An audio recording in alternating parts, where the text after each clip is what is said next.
Hi, I'm Chad with Premier Farm and Home, and today I'm joined by Ariel with Kansas State Research and Extension in Shawnee County.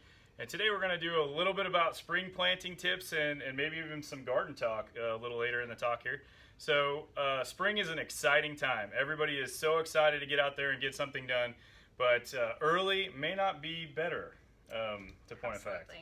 Yeah, so sometimes when you get ready to transplant things, when would be a good time to okay, I've got some perennials and I want to move them. How early should I do that? That's a really good question, and typically we recommend that you transplant your perennials in the fall. It allows them to become established before there's any kind of heat or really cold weather, and then in the spring they're ready to go. You can absolutely plant perennials in the spring. What you really want to watch for is frost with Kansas weather. That could happen anytime, so you want to plant after the danger of frost has passed. And then you also want to keep your perennials really well watered. Their root system is going to be really stressed out from that transplant, and so you want to water nice and deep but less frequently to encourage those roots to go down. With annuals, it's really just that frost date you need to watch out for. And so when is our average last frost day? Is it April 15th for our area, yes, I believe? Typically, but every year. We had that snow a few years back in early May, so every year it can be different. It's just really important to pay attention to the weather. Very good. So one other thing I get folks asking, when can I seed my yard? So this year we've had extremely cold soil temps, and they're still hanging on as cold. They're actually hanging on below the temperature that tall fescue will germinate, even though we're sitting here in the middle of April. So now we're going to squeeze between this window of, okay, we're almost at the end of the seeding window, but nothing's even happened yet. So is there still a little time, or what do you think on that? There is still a little bit of time. Generally, we still like to recommend the fall.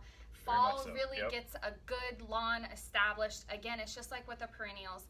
It's past that really hot summer, so they're not stressed and they can establish before the winter sets in.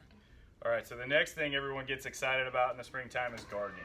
So when do you think gardening should even begin? Let's put it that way. Well, that's a great question. And for vegetables, the answer differs. A lot of people already have their cool crops out, but it is not the time for tomatoes yet, and it won't be for a little bit longer. When is the time? Let's just point that time out. So one great resource, actually two that can help you figuring out the times for that and everything, is the Vegetable Planting Guide and the Kansas Garden Guide.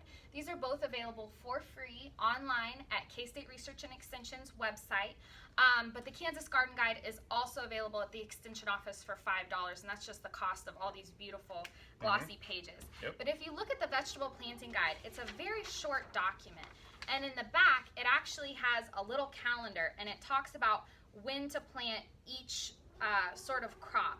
And so if you go through, you can see that our warmer crops like peppers and okra, it's actually going to be July and August.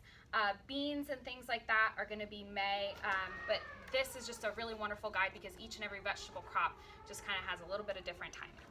Fantastic. So when we go into gardening, what should they start? What should be the steps? So first we want to know what are we going to plant, right?